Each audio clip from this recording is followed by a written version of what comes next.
सभी छोटे बड़े श्रोताओं को सुनीता भटनागर का प्यार भरा नमस्कार।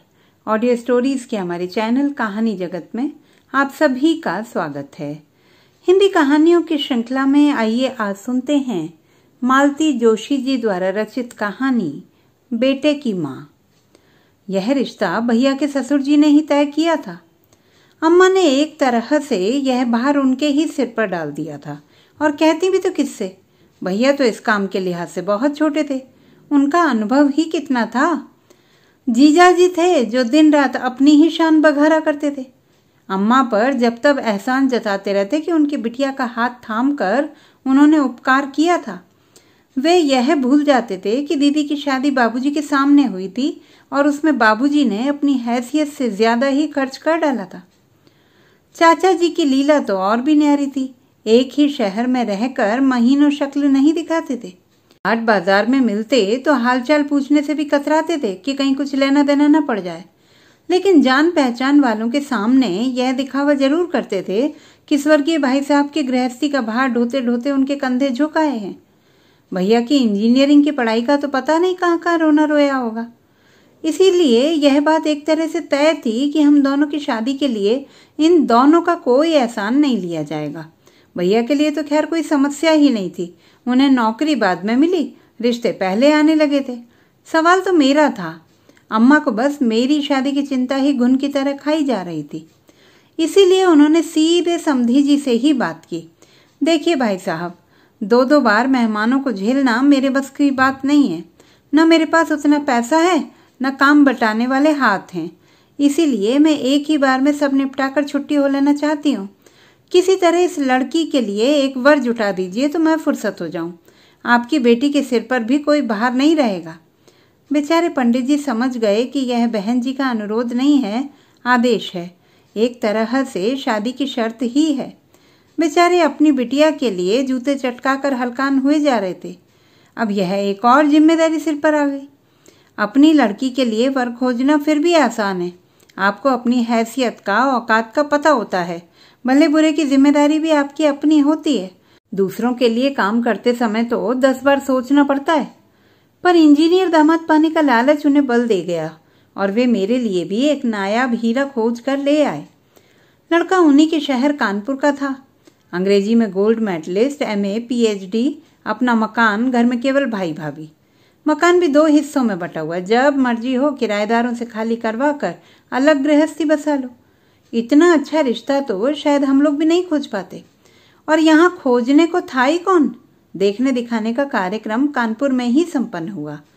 हम लोग भाभी की गोद भरने गए थे, भैया भी साथों लिए थे। वहीं उन लोगों को बुला लिया गया। परिचित तो थे ही। बात तय हो गई तो खुश हो गए कि परिचय अब रिश्ते में बदल जाएगा। हम लोग किसी तैयारी से नहीं गए थे, फिर भी चाचा जी ने लड़के को 101 रुपए का शगुन दिया। उनकी भाभी ने मुझे एक साड़ी दी। सगाई के लिए साइट ढूंढने की बात थी तो उनके भाई बोले, मैं इन ढकोसलों में विश्वास नहीं करता। बात तो हो ही गई है, अब आप शादी की तैयारी कीजिए। सब लोग बहुत खुश थे। ऐसे सुलझे हुए इंसान आजकल कहाँ मिलते हैं। दीपावली के बाद पहले 2 मुहूर्त पर शादी करना तय हुआ। बीच में 2 दिन का अंतराल था जो कि जरूरी था। इस बीच थोड़ा सा व्यावहारिक आदान प्रदान भी शुरू हो गया था, जैसे जन्मदिन की बधाइयाँ, उपहार आदि। सावन में हमने भाभी के यहाँ राखी डोरा भेजा। मेरी ससुराल से भी सामान आया। शुरू में हम लोग पत्र भी लिखते थे। भैया एक आध बार हो भी आए थे। फिर देखा कि अम्मा को यह सब अच्छा नहीं लग रहा है तो संयम कर लिया। 3-4 महीनों की तो बात थी। जून के अंत में भाभी का रिजल्ट निकला था। इंग्लिश में गोल हो गई थी। भैया बहुत बिगड़े। मैं तो इंग्लिश लिटरेचर देखकर ही रीझा था। नहीं तो आजकल BA पास लड़कियों को पूछता कौन है। उन्होंने फौरन अपने होने वाले बहनोई को पत्र लिखकर अनुरोध किया कि समय निकालकर सुषमा को थोड़ा कोच कर दें। मेरे लिए यह प्रतिष्ठा का प्रश्न है। तब भैया कहाँ जानते थे कि वे अपने ही पैरों पर कुल्हाड़ी मार रहे हैं। अम्मा के उत्साह का अंत नहीं था। अपना गठियावाद सब भूलकर वे तैयारी में जुट गई थी। उनकी खरीदारी जैसे खत्म ही नहीं हो पा रही थी। एक से गहने, एक सी साड़ियाँ, एक से स्वेटर, एक से सूट। बेटी और बहू में, बेटे और दामाद में कोई फर्क नहीं कर रही थी। जो भी घर में आता उसके सामने वे अपना बक्सा खोलकर बैठ जाती। उनकी प्रशंसा पाकर खुश होती। बाबूजी की मृत्यु के बाद पहली बार उन्हें इतना खुश देखा था। फिर उस खुशी को पता नहीं किसकी नजर लग गई। श्राद्धों तक तो अम्मा दम साधे बैठी रहीं, पर नवरात्रि के शुरू होते ही वे हरकत में आ गईं। और यह जरूरी भी तो था। 2 शादियां थीं, कोई मजाक नहीं था। उन्होंने फौरन भाभी के पिता को पत्र लिखा कि वे कैसा इंतजाम कर रहे हैं, कितनों का कर रहे हैं, लिख भेजें ताकि लोगों को उसी प्रकार आमंत्रित किया जा सके। फिर राजेश के भाई साहब को भी लिखा कि वे कितने लोग आ रहे हैं, कैसी व्यवस्था चाहते हैं, लिखें ताकि यहाँ सब सिलसिलेवार हो सके। बैंड आप अपना लाएंगे कि हम यहाँ ठीक करें? क्या आपकी बारात में महिलाएं भी होंगी? क्या उनकी अलग व्यवस्था करनी होगी? अम्मा ने लगातार कोई 3-4 चिट्ठियां लिखी होंगी, पर कोई उत्तर नहीं आया। फिर टेलीग्राम दिए गए। पंडित जी तो उसे भी पी गए, पर राजेश के भाई साहब का 1-2 लाइन का पोस्ट कार्ड आया कि हो सके तो तारीख आगे बढ़ा दें। अम्मा तो एकदम बौर आ गई। तारीख आगे बढ़ाना कोई मजाक है? यहाँ सबका बयाना दिए बैठे हैं, वह तो डूब ही जाएगा। फिर दोबारा व्यवस्था होना क्या इतना सरल है? 4 महीने पहले ही हॉल बुक कराना होता है। समय पर ना हलवाई मिलते हैं, न बैंड वाले, शामियाने तक बुक हो जाते हैं। हार कर अम्मा ने जीजा जी को कानपुर भेजा कि ठीक से सारी बातें तय करके आएं। किया धरा तो उन्होंने कुछ भी नहीं, उल्टे आते ही बरस पड़े। ऐसी ही बेइज्जती करवानी थी तो आगे से हमें ना भेजा कीजिए। आखिर हुआ क्या? होना क्या था? लोगों ने तो हमें हरकारा समझ लिया। किसी ने सीधे मुंह बात तक नहीं की। राजेश जी तो हमें देखकर सीधे दिल्ली खिसक लिए। बोले जरूरी सेमिनार है। उनके भाई साहब बुखार का बहाना बनाकर कमरे में दुबक गए। बस एक भाभी थी जो हमें घंटे भर बाद चाय नाश्ता करवाती रही, जैसे कि मैं वहां सिर्फ पेट भरने के लिए ही गया हूं। तो पांडे जी को साथ ले लेते। वाह क्या कहने हैं। अरे आपके पांडे जी के यहाँ तो हमें किसी ने पहचाना तक नहीं। सुषमा ने भी नहीं पहचाना। कहा तो दरवाजे से ही टरका दिया। कह दिया कि पांडे जी 3-4 दिन के लिए बनारस गए हैं, जब वे लौट आए तब आइएगा। कसम है मुझे जो अब मैं उनके दरवाजे थूकने भी जाऊं। अम्मा तो सचमुच डर गई। जीजा जी इस अपमान का बदला भैया की शादी में जरूर निकालेंगे, इसमें संदेह नहीं था। फिर अम्मा ने चिरौरी करके चाचा जी को भेजा। चाचा जी जीजा जी की तरह सोफिस्टिकेटेड आदमी नहीं थे, बिल्कुल ठेठ किस्म के जीव थे। मान अपमान की परवाह किए बिना बात की तह तक पहुंचकर ही दम लेते थे। चाचा जी ही वह खबर लेकर आए थे जिसे सुनकर हमारे पैरों तले की जमीन खिसक गई थी। खबर सचमुच बहुत भयानक थी। अंग्रेजी साहित्य पढ़ते पढ़ाते सुषमा और राजेश एक दूसरे को कब पढ़ने लगे थे किसी को पता ही नहीं चला। जब पता चला तब तक बहुत देर हो चुकी थी। समझाने बुझाने के सारे प्रयास विफल हो गए और फिर एक दिन किसी मंदिर में फेरे लेकर इन लोगों ने वह विषय ही समाप्त कर दिया। पंडित जी बेचारे क्या कहते, बस चाचा जी से क्षमा मांगते रहे। लेकिन राजेश ने साफ कह दिया सगाई वगैरह तो हुई नहीं थी। I was not legally bound to her. अगर सगाई हो भी जाती तो भी क्या फर्क पड़ना था। मन क्या कभी इन बंधनों की परवाह करता है? सुषमा को ही सगाई का बंधन कहाँ रोक पाया। अम्मा तो गुस्से से पागल हुई जा रही थी। उस दिन भैया जैसे ही काम से लौटे वे उन पर टूट पड़ी। और पढ़ा लो अंग्रेजी। पता नहीं रानी जी को कहाँ की कलेक्टरी दिलवानी थी। अरे नहीं आती थी अंग्रेजी तो ना सही, हिंदी में बात करती तो क्या तुम छोटे हो जाते? और अब जब 4 लोग सुनेंगे तो कितनी इज्जत पड़ेगी। चुड़ैल सबके मुंह पर झाड़ू फेर कर चली गई। भैया हतबुद्धि से अम्मा का प्रलाप सुनते रहे। उनकी समझ में उसका सिर पैर कुछ भी नहीं आ रहा था।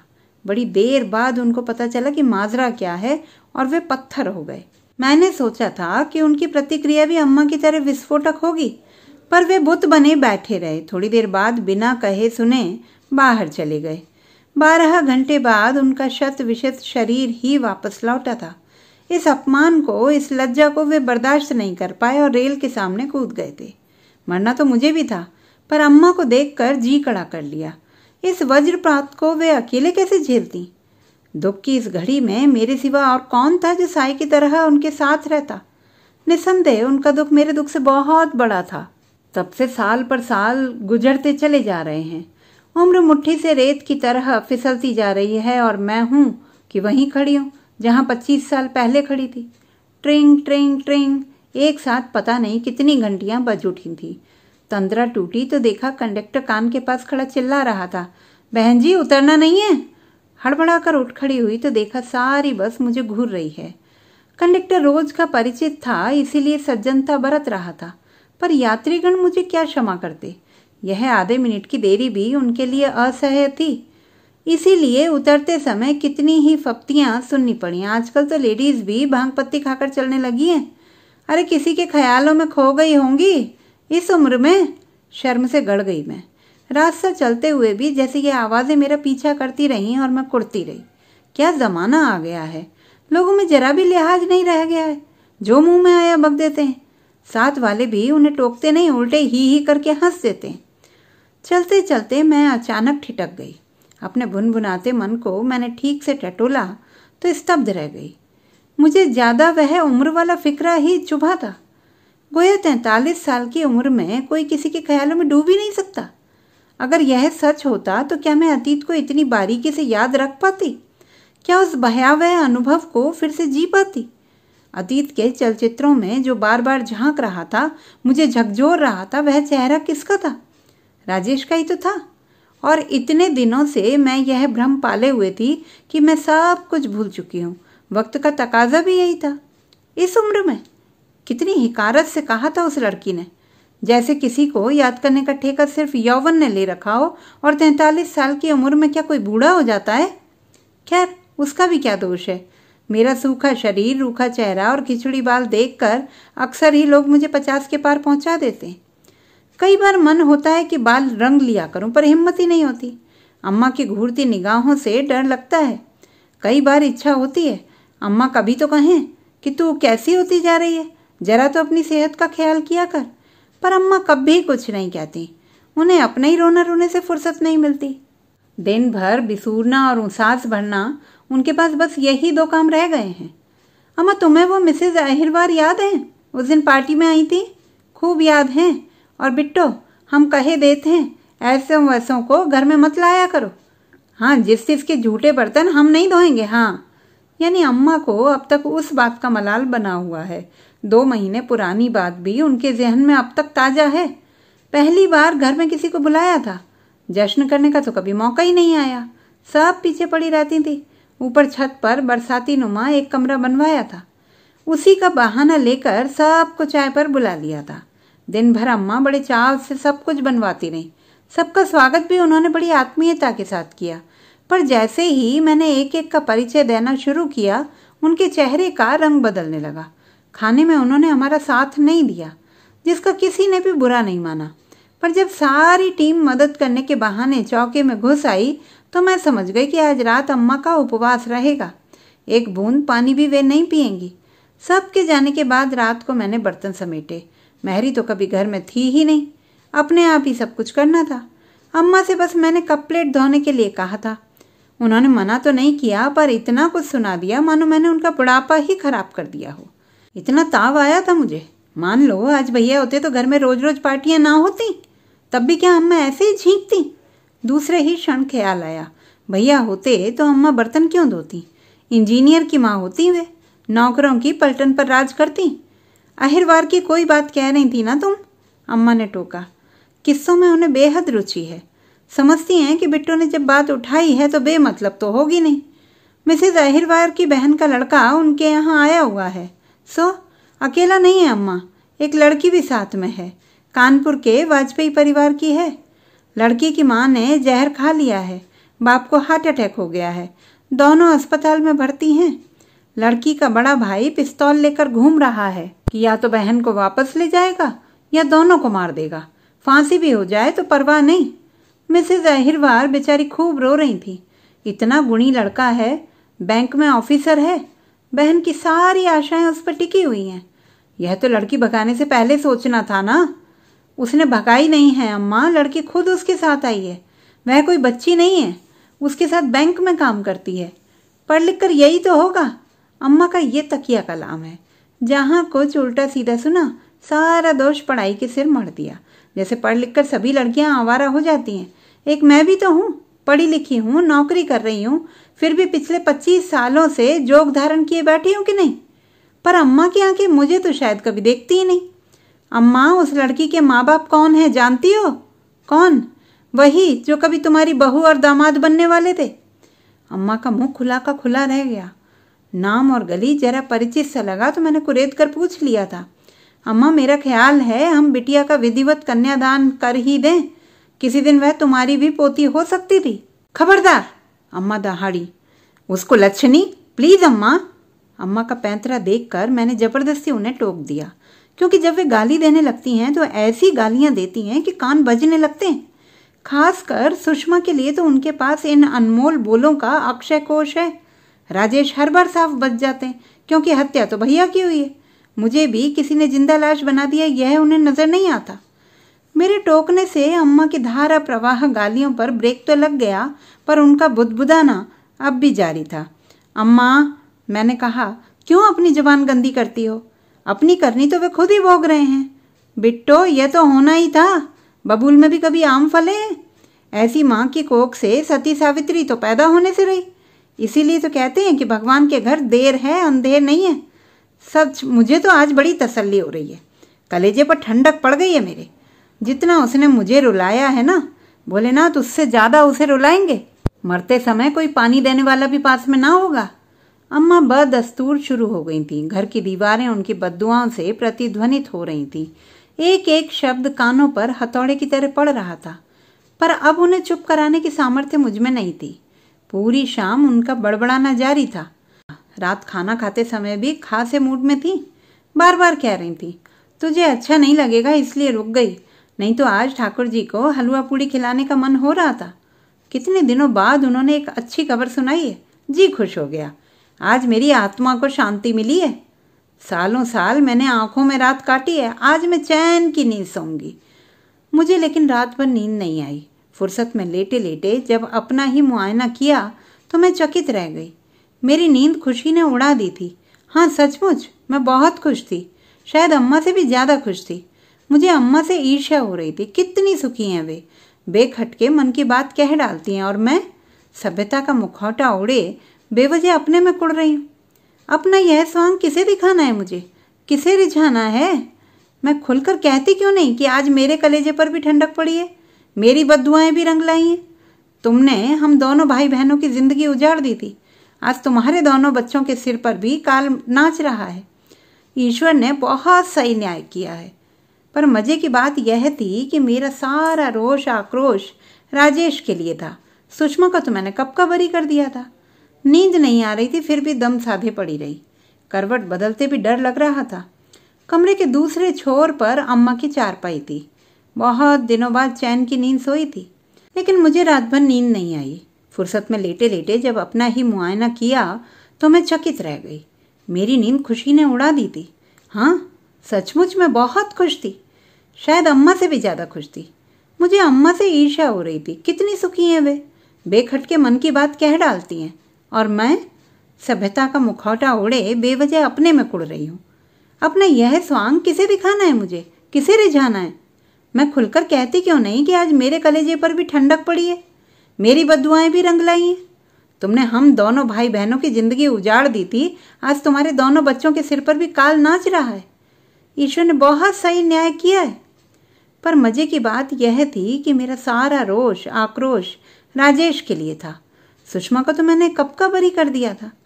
नींद नहीं आ रही थी, फिर भी दम साधे पड़ी रही। करवट बदलते हुए भी डर लग रहा था। कमरे के दूसरे छोर पर अम्मा की चारपाई थी। बहुत दिनों बाद चैन की नींद सोई थी। सोचा अपने खटर पटर से उनकी नींद क्यों खराब करूं। 3 बजे तक मैंने किसी तरह सब्र किया, फिर उठना ही पड़ा। मैंने बिल्कुल आहिस्ता से बिस्तर छोड़ दिया, दबे पांव भीतर गई। बाथरूम का दरवाज़ा, पानी का मटका बहुत धीरे से खोला और बंद किया। जरा भी आवाज़ नहीं होने दी। आवाज़ के डर से ही बिजली का स्विच तक नहीं दबाया। उसी तरह दबे पांव कमरे में लौटकर आ गई तो देखा कि अम्मा की चारपाई खाली थी, और शायद वह बड़ी देर से खाली रही होगी, क्योंकि देर तक जागने के बावजूद मुझे उनके खांसने खंकारने की आवाज़ सुनाई नहीं दी थी। कहाँ चली गई अम्मा? भीतर तो नहीं थी। मैंने बाहर झांका। बरामदे की जाली से लगी वे एकटक बाहर निहार रही थी। अम्मा, मैंने आवाज़ दी। वे चौंकी। उन्होंने पलट कर देखा। उनकी आंखें डबडबाई हुई थी। शाम को उल्लास से दमकता उनका चेहरा बुझ सा गया था। क्या बात है अम्मा, नींद नहीं आ रही? उत्तर में उन्होंने फिर शून्य में नजरें गड़ा दी। डूबती हुई सी आवाज़ में बोली, सब किस्मत की बात है लली। एक वह बेटा है जो घर की आन बान के लिए मरने मारने को उतारू हो गया है। एक हमारे थे जो चुपचाप पटरी पर लेट गए, यह भी ना सोचा कि अम्मा का बुढ़ापा कैसे कटेगा। मैं स्तब्ध रह गई। अम्मा की पीठ पर रखा मेरा हाथ बर्फ हो गया। तो क्या अम्मा सारी रात जाग कर इसी का मातम मना रही थी? क्या वे बिल्कुल भूल गईं कि उनके बुढ़ापे की गरिमा बनाए रखने के लिए मैंने अपना यौवन राख कर दिया है? वे फफक कर रो पड़ी थी, पर मैं जड़वत खड़ी रह गई। उन्हें सांत्वना देने का जरा भी मन नहीं हुआ, क्योंकि पता था कि इन आंसुओं में से एक भी मेरे लिए नहीं है। मेरे लिए, मेरे उजड़े अतीत के लिए, मेरे सूने भविष्य के लिए, मेरे बिखरे सपनों के लिए अम्मा कब रोई थी जो आज रोएंगी? आज पक्का विश्वास हो गया अपने को कि जिनके लिए तिल तिल कर जी रही हूँ वे मेरी माँ नहीं है, वे तो भैया की माँ हैं, अपने बेटे की माँ। तो दोस्तों, ये थी हमारी आज की कहानी। आपको कैसी लगी कमेंट बॉक्स में लिखना न भूलें। चैनल को सब्सक्राइब करें, लाइक करें और मित्रों के साथ शेयर करें।